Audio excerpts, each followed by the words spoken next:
Every single day, we throw away enough phones to fill the Eiffel Tower 50 times. Right now, as you are watching this, another 169 phones have just been thrown away.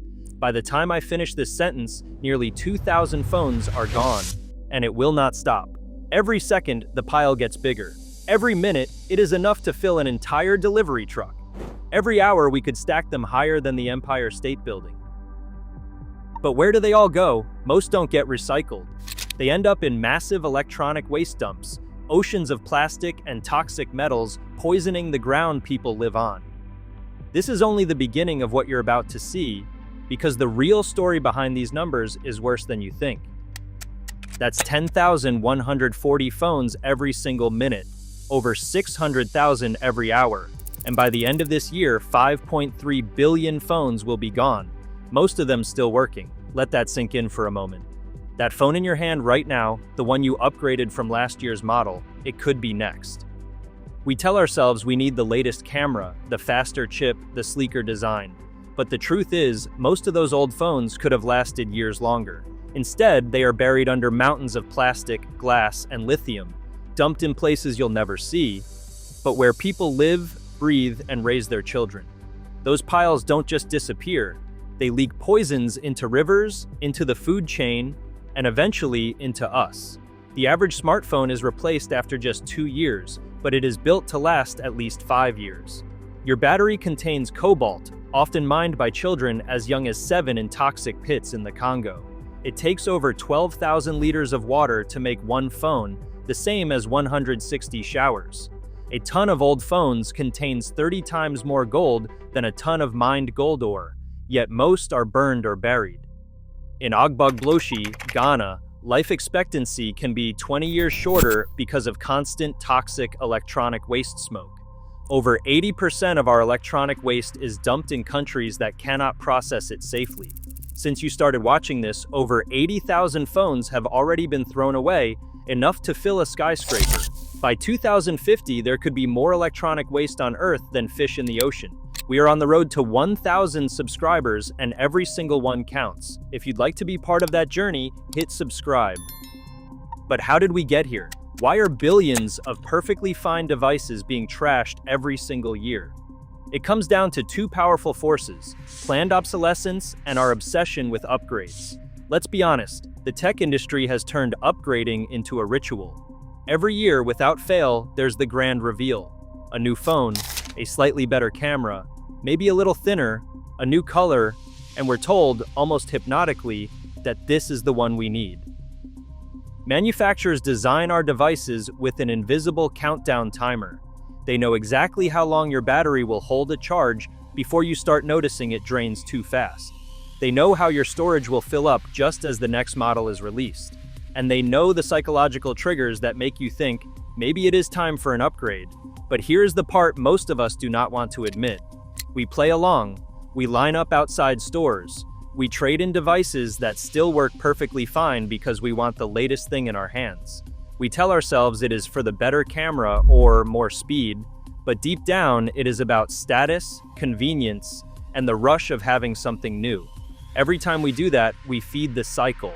We give companies the data they need to keep producing at this insane pace, and we push another working phone closer to the landfill.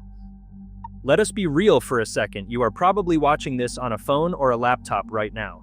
And inside that device, yes, yours, there is gold, silver, copper, and over 70 different materials. These do not magically appear in a factory. They are pulled from the ground in some of the harshest and most dangerous places on Earth. A lot of the cobalt for your battery comes from mines in the Democratic Republic of Congo. Those mines are often controlled by armed groups. Men, women, and even children as young as 7 crawl through narrow, dangerous tunnels just to find enough to survive. No safety gear, no clean water, just dust, heat, and the constant risk of collapse.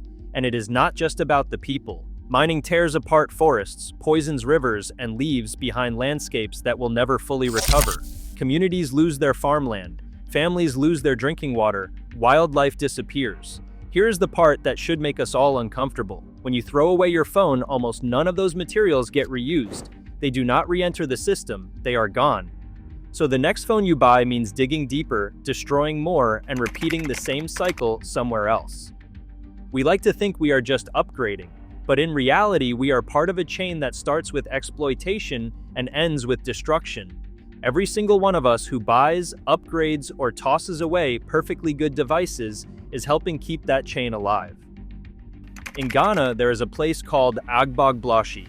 It is not a recycling center, it is not a landfill. It is a graveyard for our technology. Imagine standing in a place where the air is thick with black smoke.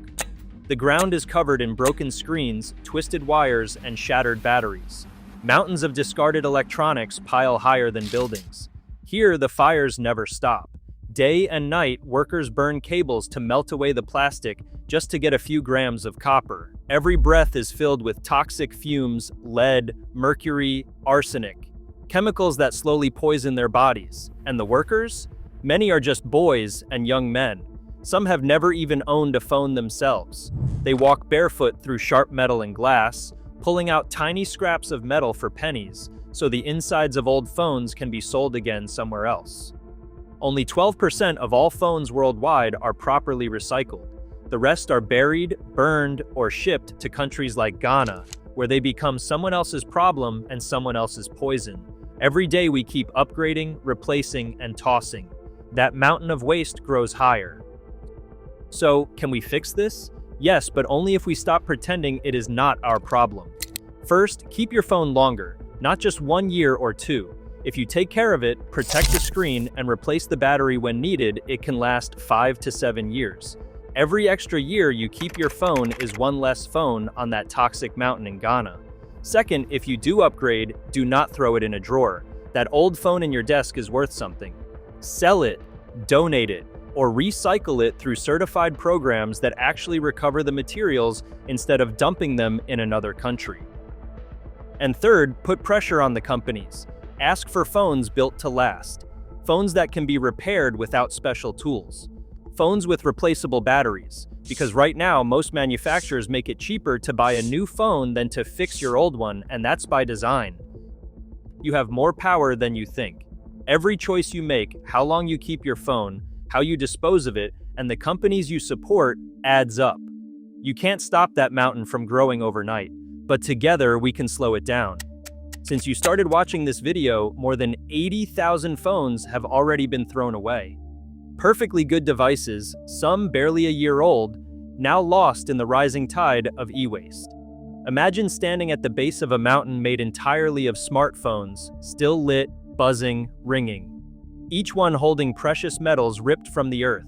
Each one representing hours of human labor. And yet, all of it dumped. In one day, that mountain becomes a range. In a year, it could cover an entire city. This isn't just about waste, it's about us, our choices, our habits, our willingness to demand better. Because every second, the pile gets higher. Every second, another device is lost forever. The clock is ticking.